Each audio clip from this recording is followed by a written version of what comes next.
आज के स्टूडियो में हम जो है वो एम फाइन के बारे में बात करने वाले हैं।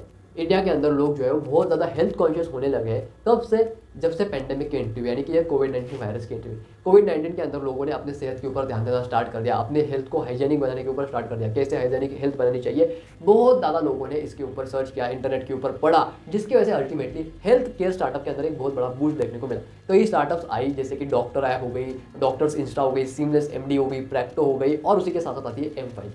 राइट, इस वीडियो में हम एम फाइन के बारे में बात करने वाले हैं। एम फाइन एक AI powered on demand health service provider है। हेल्थ टेक इंडस्ट्री के अंदर जो है वो काम करता है। उसकी बिजनेस मॉडल्स क्या है, उसकी बिजनेस स्ट्रेटेजीज क्या है, इस वीडियो में जानेंगे। अब एम फाइन को ही मैंने इसलिए चुना है क्योंकि एम फाइन जो है ना काफ़ी यूनिक तरीके से, काफ़ी अच्छे तरीके से, एक तरीके से जो है वो पूरे मार्केट को ग्रैब कर रहा है। उसकी बिजनेस मॉडल्स क्या है, उसकी बिजनेस स्ट्रेटेजीज क्या है ना, इस वीडियो में बात करेंगे, इस वीडियो में डिस्कस करेंगे। मेरा नाम है ऋषिकेश टोमरे और आप देख रहे हैं मास्टर एंटरप्रेन्योरशिप।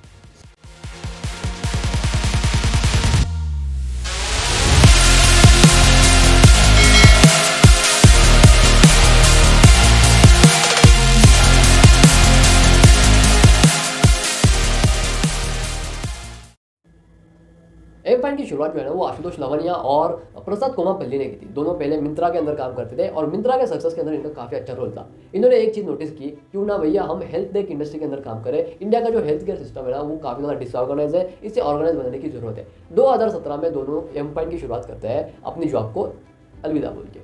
अब जब ये एफ आई की शुरुआत करते हैं ना, तब इनके सामने दो मेन चैलेंजेस आते हैं। ये वो चैलेंजेस होते हैं जो इनको मालूम नहीं होता कि ये इतने बड़े चैलेंजेस हैं जिनको टैकल करना पड़ेगा, लेकिन ये उसे टैकल कर देते हैं। कैसे? एक बिजनेस स्ट्रेटेजी के जरिए, वो आगे चल के समझाऊंगा। और उस बिजनेस स्ट्रेटेजी के बाद ही इन्होंने अपना बिजनेस मॉडल को एक तरीके से डिफाइन किया है। कैसे? देखो क्या होता है, जो सबसे पहला मेन चैलेंज आता है इनको, वो आता है भैया ऑफलाइन डोमिनेंस। ये ऑफलाइन डोमिनेंस बिल्कुल भी क्रैक नहीं कर सकते, उसके लिए बहुत पैसा लगेगा और बहुत पैसा बर्न करना पड़ेगा, तभी जाके आप ऑफलाइन डोमिनेंस को एक तरीके से तोड़ सकोगे। ऑफलाइन क्या, समझ रहे हो? Second number, health care industry के बारे में दोनों को बिल्कुल भी नॉलेज नहीं था, दोनों को बिल्कुल भी एक्सपीरियंस नहीं था, लेकिन इसको ऑर्गेनाइज बनाने था, इसको एक तरीके से डिसरप्टिव कर देना था और काफ़ी ऑर्गेनाइज तरीके से कस्टमर को अच्छी वैल्यू प्रोवाइड करनी थी, अच्छे रिजल्ट प्रोवाइड करने थे क्वालिटी डॉक्टर्स के जरिए। ये इनको मालूम था। तो इन्होंने अपने आप को 3 सवाल पूछे, which is called as triple hot strategy. इसका मतलब क्या आता है? इसका मतलब ये होता है कि आपको 3 सवाल पूछने होते हैं अपने आप को। जब आपको इसके जवाब मिल जाते हैं तब आप अल्टीमेटली ये डिसाइड कर देते हो कि आपको कौन सा बिजनेस मॉडल इस्तेमाल करना है और कौन सी की बिजनेस स्ट्रेटेजी का इस्तेमाल करना है। सबसे पहले इन्होंने सवाल पूछा कि भैया इस इंडस्ट्री के अंदर करंटली क्या प्रॉब्लम है, यानी कि इंडिया की हेल्थ केयर इंडस्ट्री के अंदर क्या प्रॉब्लम है जो कि यूजर्स फेस कर रहे हैं। सेकंड नंबर का क्वेश्चन आता है कि what users actually want, customer को एक्चुअली में क्या चाहिए। और थर्ड नंबर का क्वेश्चन आता है what is your plan to tackle it, यानी कि आपके पास क्या प्लान है इस चीज़ को सॉल्व करने के लिए। जब आप इस चीज़ को अंडरस्टैंड कर लेते हो, जब आपको ये तीनों आंसर मिल जाते हैं, तब अल्टीमेटली आप अपना बिजनेस मॉडल डिफाइन कर सकते हो। सिमिलरली इन्होंने अपना बिजनेस मॉडल डिफाइन किया as an aggregator business model. Aggregator business model का मतलब क्या होता है? एग्रीगेटर बिजनेस मॉडल का मतलब होता है यहाँ पे आप कम्युनिटी क्रिएट करते हो और उस कम्युनिटी से जितना भी प्रॉफिट होता है उसका कुछ % हिस्सा जो है वो आपको एज एन कमीशन के रूप में मिलता है। जैसे मैं आपको समझाने की कोशिश करता हूँ, स्विगी और जोमेटो ये दोनों जो है वो फूड ऑर्डरिंग ऐप है। तो ये उन लोगों की कम्युनिटी है जो कि फूड ऑर्डर करना पसंद करते हैं ऑनलाइन, और उन लोगों की कम्युनिटी है जो कि फूड को बनाते हैं, यानी कि रेस्टोरेंट्स वगैरह होते हैं। राइट, तो जब भी आप फूड ऑर्डर करते हो तो एज एन कंज्यूमर के रूप में आप ऑर्डर करते हो, वो ऑर्डर जो है आपके नियरेस्ट रेस्टोरेंट के पास जाता है, वहाँ से वो फुलफिल होता है। स्विगी का डिलीवरी बॉय, जोमेटो का डिलीवरी बॉय वहाँ से पिक करता है, आपके पास डिलीवरी करता है, और उसका 1% हिस्सा या फिर उसका 20-25% हिस्सा जो है वो रेस्टोरेंट को, स्विगी को देना पड़ता है उस ऑर्डर को फिल करने के लिए। ऐसे एग्रीगेटर बिजनेस मॉडल वर्क करता है।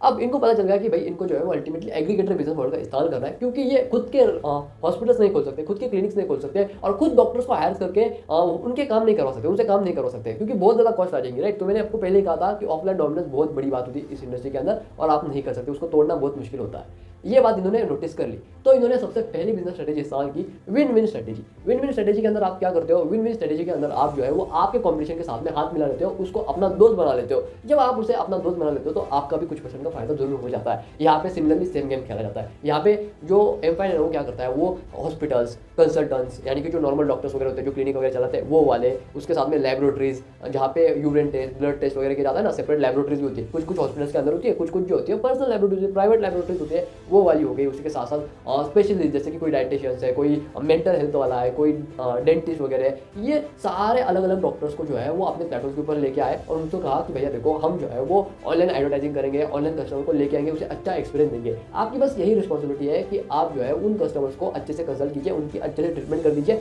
इसके बदले में हम आपको पैसे देंगे। तो इन्होंने सबके साथ मिलकर एक तरीके से एक प्राइस फिक्स किया और कहा कि भाई ठीक है, हम आपको इतने प्राइस के ऊपर जो है वो कस्टमर ला के देंगे, उसका कुछ % हिस्सा जो है वो आप हमें देना ऐसे करके इन्होंने जो है वो विन विन स्ट्रेटेजी का इंप्लीमेंट करके अपने इंडस्ट्री के अंदर डॉक्टर्स, हॉस्पिटल्स, स्पेशलिस्ट, जैसे स्टाइल स्पेशलिस्ट हो गया, मेंटल स्पेशलिस्ट हो गया, मेंटल वाला राइट, वो या फिर फिजिशियंस हो गया, उसके साथ साथ डाइटिशियंस हो गया, इन सारे अलग अलग डॉक्टर्स को ये अपने प्लेटफॉर्म के ऊपर लेके आ गए। अब इनको अपने यहाँ पे कस्टमर्स को लेके आना है, तो कैसे लेके आए? तो इन्होंने जो है वो डिजिटल ट्रांसफॉर्मेशन स्ट्रेटेजी का इस्तेमाल किया।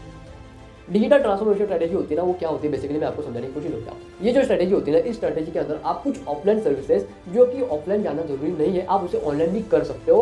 उस सर्विसेज को ऑनलाइन ले आने के लिए आपको डिजिटल ट्रांसफॉर्मेशन का इस्तेमाल करना पड़ता है। डिजिटल ट्रांसफॉर्मेशन जो होता है वो काफी ज्यादा जबरदस्त स्ट्रेटेजी होती है। ये आपके कस्टमर का हैसल फ्री एक्सपीरियंस देती है। आप बोलोगे ये वैल्यू एडेड सर्विसेज तो नहीं है। देखो, वैल्यू एडेड सर्विसेज और डिजिटल ट्रांसफॉर्मेशन दोनों में फर्क होता है। वैल्यू एडेड सर्विसेज का मतलब होता है यहाँ पे आप खुद अपने आप से कुछ वैल्यूज क्रिएट करते हो कस्टमर के लिए, जो कि कस्टमर का एक तरीके से हैसल फ्री एक्सपीरियंस देती है, कस्टमर को अच्छा महसूस करवाती है, वाव महसूस करवाती है, जिसकी वजह से कस्टमर रिटर्न हो जाता है। डिजिटल ट्रांसफॉर्मेशन के अंदर होता यह है कि जो ऑफलाइन सर्विसेज है, जिसके लिए पहले कस्टमर को ऑफलाइन बिजनेस के पास जाना पड़ता था, उस चीज को आप कंप्लीटली ऑनलाइन लेके आओ। जैसे एग्जांपल के साथ मैं आपको समझाने की कोशिश करता हूँ। कार देखो पहले क्या करता था, वो जो है वो क्लाइंट्स को जो है अपने स्टोर्स के अंदर बुलाता था और वहां से सारी डील जो है वो करवाता था। बट आज की डेट में वो क्या करता है, वो अपने सारे स्टोर्स को क्लोज करवा रहा है और सारी की सारी डील जो है वो ऑनलाइन ही करवा रहा है। अब इनके बंदे अल्टीमेटली कस्टमर्स के घर में जाते हैं, वहीं से गाड़ी भी खरीद लेते हैं और वहीं पे कस्टमर को गाड़ी बेचनी हो तो गाड़ी लेके जाते हैं और कहते हैं भैया ये गाड़ी है, देखो अच्छी लगी तो खरीद लो, राइट। सिंपल इन्होंने एक फंडा अपना, जिसकी वजह से अल्टीमेटली जो स्टोर की जो कॉस्ट होती है, स्टोर लीजिंग की जो कॉस्ट होती है, वो सब कुछ खत्म हो गई। अब इनका जो है वो सस्टेनेबिलिटी के ऊपर काफी अच्छे से परफॉर्म कर रहा है, राइट। सिमिलरली एम फाइन यही करता है। अब मान लेते हैं जैसे कि आपको ये चेक करना है कि भैया आपको डायबिटीज है क्या नहीं, आपको ये चेक करना है कि आपको थायराइड है कि नहीं, आपको माइग्रेन क्यों होता है। आप इन सारी बेसिक सर्विसेज के लिए आप डॉक्टर के पास जाते हो। जब आप डॉक्टर के पास जाते हो ना, तो डॉक्टर आपको उसकी कंसल्टेशन भी लेता है 1 से 1,500 रुपए की, 100% लेता है आपको चेकअप वगैरह करने की, आपका डायग्नोसिस वगैरह करने की। लेता है या नहीं लेता, आप मुझे जरूर कमेंट सेक्शन में बताना। तो यहाँ पे एम फाइन क्या करता है, यहाँ पे एम फाइन जो है वो आपको ये सारे चेकअप घर बैठे बैठे फ्री में प्रोवाइड करता है उसकी ऐप के जरिए। कैसे? यहाँ पे आती है उसकी स्ट्रेटेजी, ये उसकी 4th नंबर की strategy, which is data driven approach. यहाँ पे डेटा का इस्तेमाल बहुत बड़े स्केल के ऊपर किया जाता है। जैसे मैंने आपको शुरुआत में ही कहा था, एम फाइन जो है वो एक AI powered health service provider startup है, राइट। तो यहाँ पे आर्टिफिशियल इंटेलिजेंस और मशीन लर्निंग का इस्तेमाल बहुत ज्यादा बड़े लेवल पे किया जाता है। जैसे यहाँ पे एम फाइन जो है वो यूजर का सारा डेटा कलेक्ट करता है, उसी के साथ साथ वो डॉक्टर्स के साथ भी पूरा डेटा कलेक्ट करता है। और जब उसके पास एक बहुत बड़ा डेटा आता है ना, तो वो बड़े आराम से प्रेडिक्ट कर सकता है कि आपको कोई बीमारी है या नहीं है। सिमिलरली यहाँ पे आप मान लेते हैं एक एम फाइन के ऐप खोलते हो और आप चेक करते हो कि भैया आपको डायबिटीज है या नहीं। अब डॉक्टर जिस हिसाब से आपको सवाल पूछता है ना, एम फाइन का एल्गोरिदम आपको उसी हिसाब से सवाल पूछता है। जब आप उन सवालों के जवाब देते हो ना, तब अल्टीमेटली एम फाइन का एल्गोरिदम ये डिसाइड कर पाता है कि आपको जो है वो डायबिटीज है क्या नहीं। अच्छा डायबिटीज है तो कितने मात्रा में, ज्यादा तो नहीं है, कम तो नहीं है। अच्छा है तो कितने मात्रा में, ज्यादा है, मीडियम है, या कुछ नॉर्मल सी है जो थोड़ी मोटी ट्रीटमेंट से ठीक हो जाएंगी, या फिर है नहीं आप फालतू में डर रहे हो। अगर ऐसा है तो वो आपको एल्गोरिथम जो है बड़े आसानी से प्रेडिक्ट कर देता है आपके डेटा के चेक करके। आपका डेटा यानी कि आप जो भी आंसर वगैरह देते हो उसको वो अपने डेटा से मैच करके देखता है और हो तो आपको बता देता है कि आपको डायबिटीज है। और जब वो बताता है ना आपको डायबिटीज है, तो यहीं पे वो जो है वो आपको अपस्केल करने की कोशिश करता है। यानी कि यहाँ पे 5वीं नंबर की स्ट्रेटेजी इस्तेमाल की जाती है, जो कि है अपस्केल स्ट्रेटेजी। यहाँ पे वो आपको बोलता है कि भैया अच्छा आपको ये डायबिटीज है, इतनी % की डायबिटीज है आपको। अगर आप जो है वो नीचे दिए गए डॉक्टर्स को कंसल्ट करोगे ना, तो ये स्पेशली डायबिटीज के लिए ये इतने रुपए लेते हैं। आप 10 मिनट के अंदर इसे कंसल्टेशन करके आपकी ट्रीटमेंट जो है वो चालू कर सकते हैं। इवन आप जो है वो घर बैठे ही आपकी ट्रीटमेंट को कंप्लीट कर सकते हो हमारा मंथली पैकेज लेके। तो वो ऐसे करके आपको अपस्केल भी कर सकता है और आपको अपसेल भी कर देता है। और नॉर्मली यूजर जो है अपस्केल कर भी देता है because of their data, because of their predictions. समझ गए बात को? अब यहीं पे एम फाइन जो है ना वो अपनी 6 नंबर की स्ट्रेटेजी इंप्लीमेंट करता है यूजर का ट्रस्ट गेन करने के लिए। 6 नंबर की स्ट्रेटेजी कौन सी है? वो है ultimately give and ask strategy. यहाँ पे आप कस्टमर को इतनी वैल्यू देते हो कि उसका ट्रस्ट आपके ऊपर अंधा बन जाता है। जब वो आपके ऊपर अंधा विश्वास करता है तब वो आपको पैसे देने के लिए तैयार हो जाता है। एम फाइन इस चीज को समझता है। एम फाइन क्या करता है? एम फाइन जो है वो अपने प्लेटफॉर्म के ऊपर आस्क एम फाइन के जैसे प्रोग्राम करता है, जिसके अंदर वो अपने स्पेशलिस्ट, अपने डॉक्टर्स, अपने एक्सपर्ट्स को लेके आता है, जिससे आप फ्री में कंसल्टेशन ले सकते हो। मान लेते हैं मैं एक पेशेंट हूँ, पिछले 2 दिन से मेरा सर दुख रहा है, लेकिन मैंने दवाई ली है लेकिन कुछ हो नहीं रहा, और मैंने एम फाइन का फ्री कंसल्टेशन सेशन के अंदर जो है वो अप्लाई कर दिया। अब जैसे कंसल्टेशन सेशन चालू हो जाएगा ना, मैं अपना सवाल पूछ सकता हूँ डॉक्टर को एकदम फ्री ऑफ कॉस्ट कि डॉक्टर मेरा 2 दिन से सर दुख रहा है लेकिन अब ठीक नहीं हो रहा है, मैंने दवाई भी ली। तो डॉक्टर जो है वो मुझे सजेस्ट करेंगे मेरे ट्रीटमेंट के लिए, मुझे बोलेंगे भैया आपको ये करना चाहिए, आपको ये दवा लेनी चाहिए और आपको जो है वो प्रॉब्लम आपकी सॉल्व हो जाएगी। और जब मैं इस चीज़ को करूँगा तो वो डॉक्टर जो है वो मैंने ऑलरेडी उनको बताया ना कि मेरे 2 दिन से दुख रहा है, तो उनको मालूम है कि क्या क्या दवाई दी होगी, तो वो मुझे स्ट्रॉन्ग और अच्छी दवाई सजेस्ट करेंगे ताकि मेरी प्रॉब्लम सॉल्व हो जाए। और जैसे मेरी प्रॉब्लम सॉल्व हो जाएगी, मेरा ट्रस्ट एम फाइन के ऊपर बढ़ जाएगा और अल्टीमेटली जब भी मुझे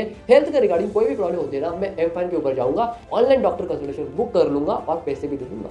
समझ लो मेरी बात को? ऐसे किया जाता है ट्रस्ट गेन, जिसे कहते हैं give then ask strategy. Right. उसी के साथ साथ एम्पेन जो है वो अपने कस्टमर को रिटेन करने के लिए, अपने कस्टमर्स की रिटेंशन को बढ़ाने के लिए वो उसके प्लेटफॉर्म को छोड़ के ना जाए, इसके लिए वो जो है वो डिस्काउंटिंग स्ट्रेटेजी का इस्तेमाल भी करता है। डिस्काउंटिंग स्ट्रेटेजी के थ्रू अल्टीमेटली वो आपको थोड़े बहुत डिस्काउंट दे देता है, थोड़ा बहुत ऑफ देता है। जैसे अगर आपको मान लेते हैं फुल बॉडी चेकअप करना है, नॉर्मली हॉस्पिटल के अंदर आपको जो है वो 10-15 हज़ार रुपये लेते हैं, लेकिन वही एम्पेन आपको जो है वो 7-8 हज़ार में प्रोवाइड कर सकता है। इवन एग्जाम्पल ले रहा हूँ मैं, तो इवन आपको अगर मान लेते यूरिन टेस्ट करवाना है तो उसके लिए नॉर्मली जो 5-6 हज़ार रुपये लेती है लेबोरेटरीज, बट वही एम्पेन आपको 3-4 हज़ार रुपये में करवा के देगा, राइट। डिस्काउंटिंग स्ट्रेटेजी की मदद से आपको एक तरीके से रिटर्न करवाने की कोशिश भी जो है वो एम्पेन करता है। इसी के साथ साथ एम्पेन जो है वो 8वीं स्ट्रेटेजी इस्तेमाल करता है, वो है कंटेंट मार्केटिंग की स्ट्रेटेजी। कंटेंट मार्केटिंग स्ट्रेटेजी का इस्तेमाल इसलिए किया जाता है ताकि आप आपके यूजर को टीच कर सको। जब आप आपके यूजर को टीच करते हो ना तो उसे अल्टीमेटली वैल्यू मिलती है, और अगेन ट्रस्ट बिल्ड होता है। यहाँ पे अगेन आपका कस्टमर जब आपके ऊपर ट्रस्ट करने लगता है ना, तो वो आपकी सर्विसेज यूज करने में झिझकता नहीं है यार, वो आपकी सर्विसेज बड़े आराम से इस्तेमाल कर लेता है। समझ लो मेरी बात को। कंटेंट मार्केटिंग आज के डेट में बहुत बड़े ब्रांड्स इस्तेमाल कर रहे हैं, नायका, पेटीएम भी इस्तेमाल कर रहा है, अपने ऑडियंस को टीच कर रहा है। उसके साथ साथ अमेजॉन हो गया, बहुत है यार, जितने नाम लो उतने कम है, राइट। तो यहाँ पे एम्पाइन भी सेम काम कर रहा है। एम्पाइन क्या करता है, वो अपने यूजर को टीच करता है। अच्छा, डायबिटीज क्यों होता है, डायबिटीज के प्रकार कितने होते हैं, अच्छा डिप्रेशन को कम कैसे करना चाहिए, वो ऐसे आर्टिकल्स लिखता है जिसकी वजह से यूजर्स को बहुत ज़्यादा वैल्यू मिलती है, जिसकी वजह से उसका ट्रस्ट बिल्ड हो जाता है एम्पाइन के ऊपर, और एम्पाइन जो है वो अल्टीमेटली उनको कन्वर्ट कर पाता है एंड में जाकर, और वो कन्वर्ट हो भी जाता है सेल्स के रिगार्डिंग। तो ये था मेरा कंप्लीट बिजनेस एनालिसिस जो मैंने एम्पाइन के ऊपर किया। अगर आपको ये वीडियो पसंद आई, आपने इस वीडियो से कुछ भी सीखा, तो यार इस वीडियो को जरूर लाइक कीजिए। आपको ये वीडियो अगर वैल्यू पर मनी लगे तो यार एक तरीके से सब्सक्राइब कर दीजिए, इतनी अच्छी इन्फॉर्मेशन आपको दे रहे हैं। तो सब्सक्राइब कर लीजिए, अपने दोस्तों के साथ शेयर भी कर दीजिए। मैं मिलता हूँ आपसे एक महत्वपूर्ण वीडियो के साथ नेक्स्ट वीडियो में। तब तक के लिए जय हिंद, वंदे मातरम।